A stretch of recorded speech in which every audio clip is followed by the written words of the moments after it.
ముందుగా ధ్యానాన్ని పరిచయం చేసిన పత్రిజీ గురువు గారికి నా ఆత్మ ప్రణామాలు. చక్కటి ప్లాట్ఫామ్ ను మనకందరికీ ఇచ్చి ఎంతో ధ్యానాన్ని జ్ఞానాన్ని పంచుతూ సద్గురు మూవ్మెంట్ వ్యవస్థాపకులైన శ్రీ భీమనేని వంశీ కిరణ్ మాస్టర్ గారికి నా ఆత్మ ప్రణామాలు మరియు కృతజ్ఞతలు తెలియజేసుకుంటున్నాను. మాకు ఎంతో స్వేచ్ఛనిస్తూ కళల ద్వారా జ్ఞానాన్ని పంచుతూ మా అందరినీ కూడా ముందుకు నడిపిస్తున్న మా భారతి మేడంకు నా ఆత్మ ప్రణామాలు తెలియజేసుకుంటున్నాను. సో నేను ఇందులో చెప్పడానికి ఈ విధంగా చెప్పడానికి ఒక కారణం అయితే ఉందండి. ధ్యానం వలన మనము ఏవైనా సరే క్యూర్ చేసుకోవచ్చు అనేటువంటి అనుభవంలోకి తెచ్చుకున్న ఒక విషయాన్ని మీకు తెలియజేసుకుంటున్నాను. అయితే నేను 2024 ఆగస్టులో నేను జాయిన్ అయ్యాను ధ్యానంలో. అప్పటి నుంచి కూడా రెగ్యులర్ గా ధ్యానం చేసుకుంటూ డే టైం అంటే పగటి పూట 1 గంట పాటు చేసుకుంటాను. రాత్రి పడుకునే ముందు మళ్ళీ ధ్యానం చేసుకుంటాను అన్నమాట. ధ్యానం చేసుకునేటప్పుడు మాకు భారతి మేడం చెప్పారు, కర్మధ్యానం చేసుకోండి. ఆ కర్మధ్యానంలో మధ్యరాత్రిలో మెలకు వచ్చేలాగా కోరుకొని పడుకోండి, అది కర్మధ్యానం. ఆ కోరుకున్న పడుకున్నాక మనకు మాస్టర్స్ ఏం చేస్తారు, ఒక సిగ్నల్ రూపంలో మనకు మెలకు వచ్చేలా చేస్తారన్నమాట. అప్పుడు లేచి అది 2 గంటలు కావచ్చు, 3 గంటలు కావచ్చు, ఆ ప్రాంతంలో లేపుతారు. అప్పుడు 72 బ్రీత్ చేయమన్నారు, అంటే 72 శ్వాసలు. ఆ 72 శ్వాసల్లో 36 శ్వాసలు చేసినాక మనకు ఏ సమస్యతో అయితే బాధపడుతున్నామో ఆ సమస్యకు క్వశ్చన్ వేసుకొని తర్వాత మళ్ళా 36 శ్వాసలు తీసుకోమని చెప్పారు. అయితే నేనైతే అది రెగ్యులర్ గా పాటించాను అనమాట. నాకు ఏం ప్రాబ్లం ఉంది మెయిన్ గా అంటే 2 ఉన్నాయి. ఫైనాన్షియల్ ప్రాబ్లం ఉంది, రెండోది వచ్చేసి హెల్త్ ఇష్యూ ఉంది, అనారోగ్య సమస్య. అయితే ఫస్ట్ అనారోగ్య సమస్య క్లియర్ అయితేనే కదా మనము హెల్త్ ఫైనాన్షియల్ అనేది క్లియర్ చేసుకుంటాము అనే ఉద్దేశంతో నేను అనారోగ్య సమస్య గురించి ఒక 15 రోజులు క్వశ్చన్ వేసుకున్నాను. ఇది కూడా మా మేడమే మాకు ఈ విధంగా చెప్పింది ప్లాన్. ఈ విధంగా అడగండి, ఒక 15 రోజుల పాటు అడిగితే అది ఒక క్లియరెన్స్ వస్తుంది, దాని నుంచి క్యూర్ అయినాక ఇంకొకటి అడుగుదాము అనేటువంటి ఐడియా అయితే మా మేడమే మాకు ఇచ్చారు సజెషన్. సో ఆ విధంగా నేను పాటించాను మాస్టర్స్. ఎందుకంటే నాకు ఎక్కువ ఫైల్స్ అనేది చాలా ఇబ్బందికరంగా ఉండేది, మీకు కూడా తెలుసు అన్నమాట, కొందరికి ఉంటాయి. అలాంటి ప్రాబ్లము ఎవరైతే అనుభవిస్తున్నారో వాళ్ళకి ఐడియా ఉంటుంది. కూర్చోలేము, తర్వాత ఏదైనా మోషన్ పోవాలన్నా చాలా కష్టం అనిపిస్తుంది, తిండి తినాలన్నా ఇష్టమైనవి తినలేము. సో ఈ విధంగా చాలా బాధపడుతున్నాను. అయినప్పటికీ నేను ధ్యానాన్ని అయితే వదలలేదు, దాని మీద ఒక నమ్మకం అనేది ఏర్పరచుకున్నాను నేను. సో అయితే నేనేం చేసేదాన్ని అంటే మెడిసిన్స్ కూడా వాడుతున్నాను, అంటే అటు ఇటు కాకుండా ఉన్నాను. ధ్యానమా మెడిసిన్సా, రెండిట్లో ఏదో ఒకటి పట్టుకోవాలి కదా. కానీ నేనేం చేశాను, ధ్యానం చేసుకుంటున్నాను, మెడిసిన్స్ కూడా వాడుతున్నాను అనమాట. ఆ మెడిసిన్స్ ఏమైతుంది, వేసుకున్న ఒక 24 అవర్స్ బాగుంటుంది, మళ్ళా పొద్దున్నే ఏమైతుంది, మనము మోషన్ వెళ్ళినప్పుడు మళ్ళా ఆ రీపెయిన్ అనేది, ఆ పెయిన్ అనేది మళ్ళా వచ్చేదన్నమాట. ఇలాగా చేస్తూ చేస్తూ నేను క్వశ్చన్ వేసుకున్నాను, మాస్టర్స్ నేను ఏమైనా గాని దుష్కర్మల వల్ల గత జన్మలో నేను ఎవరికైనా ఇటువంటి బాధనిచ్చానా, ఇటువంటి బాధనిచ్చింటే నాకు ఆ నేను అడిగాను, దుష్కర్మను చూపించమని అడిగిన తర్వాత నాకు ఒక డ్రీమ్ వచ్చింది మాస్టర్స్. ఆ డ్రీమ్ లో ఏం చేస్తున్నానంటే ఒక పిల్లవాడిని బాగా కొడుతున్నాను. నా వృత్తి ఏంటంటే టీచర్, ఒక ప్రైవేట్ స్కూల్లో టీచర్ గా చేసేదాన్ని. అయితే నాకు ఎక్కువ కోపం అన్నమాట.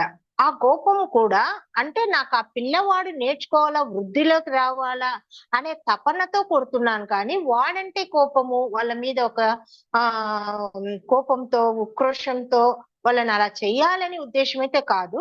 నేను వారిని తీర్చిదిద్దాలా అనే ఉద్దేశంతో బాగా పిల్లల్ని కొట్టేదాన్ని. ఉన్న విషయం చెప్పుకోవాలి కదా, బాగా కొట్టేదాన్ని అన్నమాట. అయితే నాకు ఆ డ్రీమ్ లో చూపించారు, ఒక పిల్లవాడిని బాగా కొడుతున్నాను, వాడికి నోట్లో నుంచి కూడా రక్తం వచ్చింది. రక్తం వచ్చింది, కానీ నేనేం చేస్తున్నాను అక్కడ, ఫస్ట్ ఎయిడ్ చేస్తున్నాను. అరే రే, ఎందుకు ఇంత ఆవేశంగా కొడుతున్నాను నేను అనేసి వానికి మళ్ళా క్లీన్ చేసి వాటర్ తాపిచ్చి కూర్చోబెట్టాను. వాళ్ళ మదర్ వచ్చింది. అంటే ఆ తల్లికి ఎంత బాధ ఉంటుంది కదా.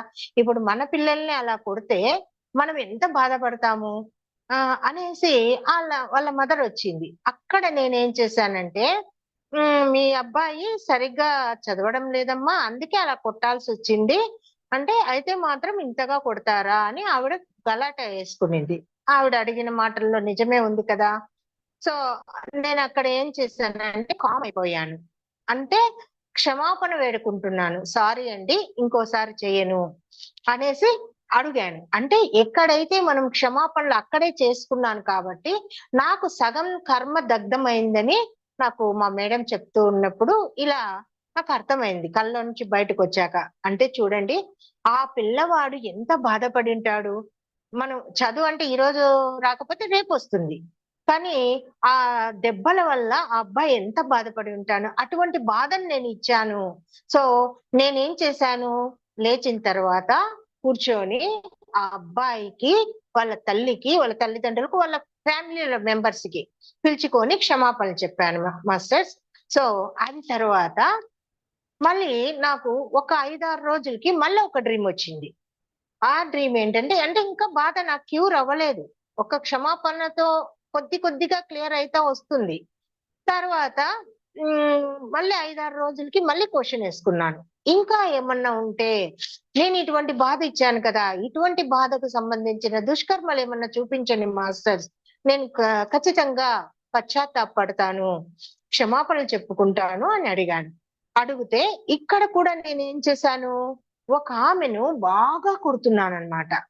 అంటే ఆమెకు కూడా రక్తం వచ్చేలాగా కొడుతున్నాను. అంటే నాలో అంత ఆవేశం, కోపము అవన్నీ ఉన్నాయి అనేది తెలిసింది నాకు. సో ఆమె చాలా బాధపడింది. నేనేం చేశాను, ఆ డ్రీమ్ లోంచి అలా కొడుతున్నాను కదా, కొడుతూ ఉలిక్కి పడి లేచాను. అరే ఏంటి ఇలా చేస్తున్నాను అనేసి. అప్పుడు వెంటనే మళ్ళీ ధ్యానంలో కూర్చున్నాను. ధ్యానంలో కూర్చొని, అటువంటి బాధను నేను ఇచ్చినాను కాబట్టే నేను ఈ రోజు ఈ బాధను అనుభవిస్తున్నాను. ఎన్ని మెడిసిన్స్ వాడినా తగ్గట్లేదు.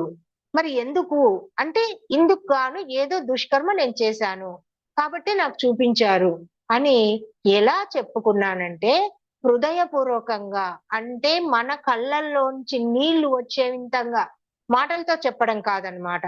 హృదయంలో నుంచి రావాలి, కనెక్ట్ అయ్యి చెప్పాలన్నమాట.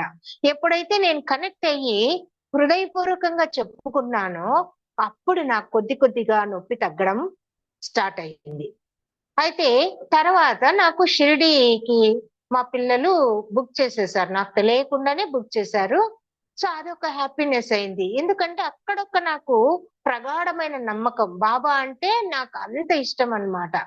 ఇంకా ఆయనతోనే మాట్లాడతాను, ఆయనతోనే చెప్పుకుంటాను నా బాధలన్నీ.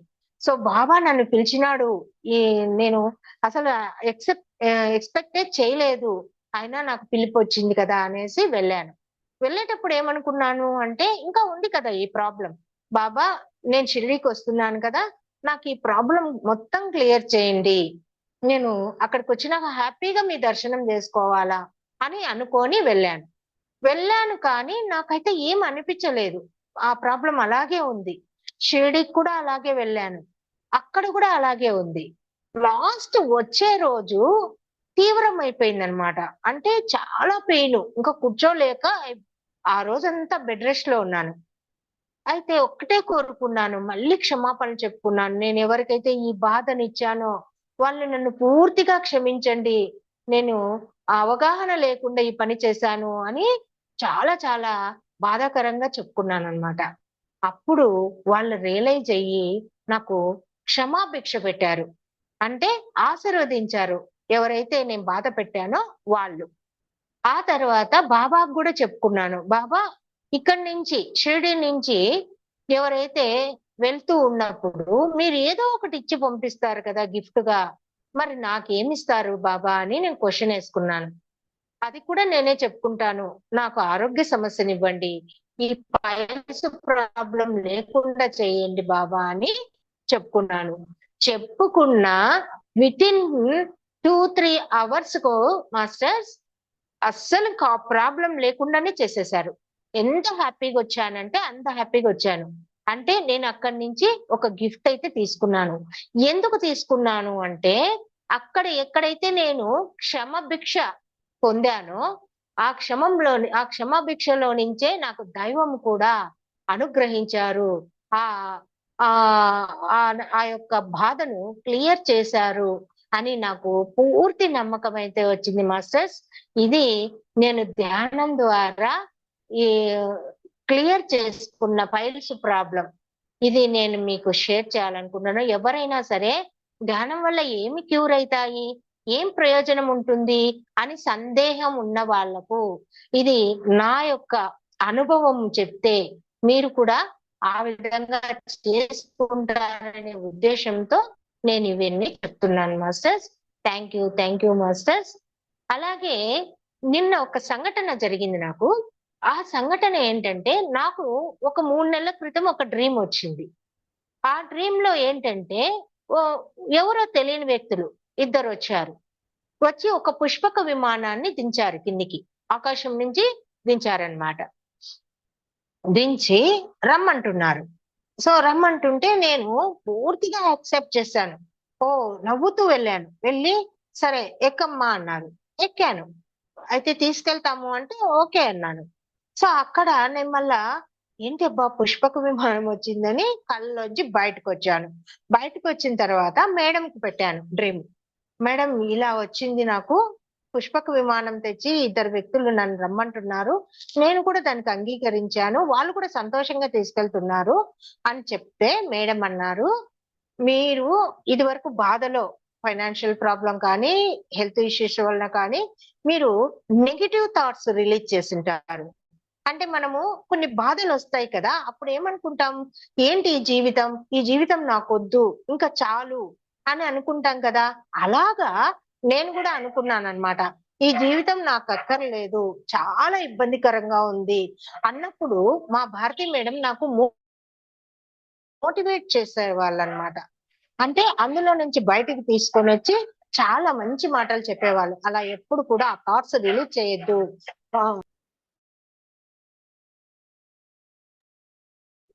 అలాంటి పాటలు ఎప్పుడు కూడా మనం రిలీజ్ చేయకూడదు. అలా చేసినప్పుడు ఆ మాస్టర్స్ ఈమె కోరుకుంటుంది కదా, కాబట్టి మనము తీసుకెళ్దాము అనే ఉద్దేశంతో ఇలాంటివి జరుగుతూ ఉంటాయి. కాబట్టి నువ్వు ఆ మాటను వెనక్కి తీసుకో, క్షమాపణలు చెప్పుకో మాస్టర్స్ కి, నేను ఇలాంటి మాటలు ఎప్పుడు రిలీజ్ చేయను, ఇటువంటి బాధను వచ్చినా కూడా నేను ఆ బాధను దాటేయగల శక్తిని ఇవ్వమని కోరుకో అని ఈ విధంగా మోటివేట్ చేశారు మేడము.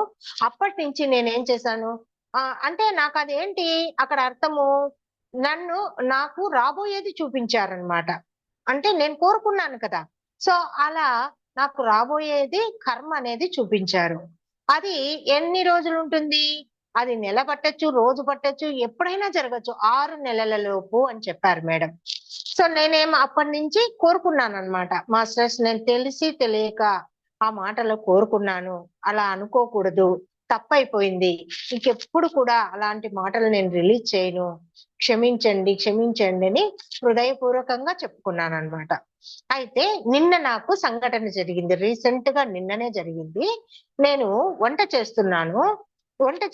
ప్రతిరోజు మనము బాండిల్ పెట్టి ఆయిల్ పోసి దాంట్లో వెజిటేబుల్స్ వేస్తాం కదా, అలాగే నిన్న కూడా ఏం చేశాను, నేను పొటాటోస్ వేశాను, కట్ చేసి చిప్స్ లాగా వేశాను.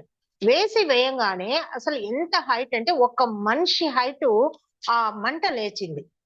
ఆ మంట లేచినప్పుడు నాకు భయపడలేదు నేను, అరే నాకు ఏదో ప్రమాదం జరగబోతుంది, నాకు ఇది వరకు వచ్చింది కదా, మేడం చెప్పారు కదా అని అక్కడ ప్రెసెన్స్ ఆఫ్ మైండ్ ను ఉపయోగించి ఏం చేశానంటే ఆ బాండిల్ స్టవ్ తొందరగా ఆఫ్ చేసేసి ఆ బాండిల్ తీసుకొని వచ్చి ఎక్కడైతే వాటర్ ప్రాంతం ఉంటుంది కదా అక్కడ పెట్టేశాను అనమాట.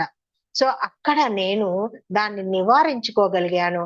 సో ఇలాంటి థాట్స్, నెగిటివ్ థాట్స్ కూడా మనం రిలీజ్ చేయకూడదు యూనివర్స్ లోకి, అవి మనకు ప్రమాదాన్ని కొని తెచ్చి పెడతాయి అనే ఉద్దేశంతో అనేటువంటి అవగాహనను నేను పెంచుకున్నాను మాస్టర్స్. అప్పటి నుంచి కూడా నేను ఎప్పుడు కూడా ఎంత బాధ వచ్చినా మాస్టర్స్ కే చెప్పుకుంటాను, నా బాబాకే చెప్పుకుంటాను అనమాట.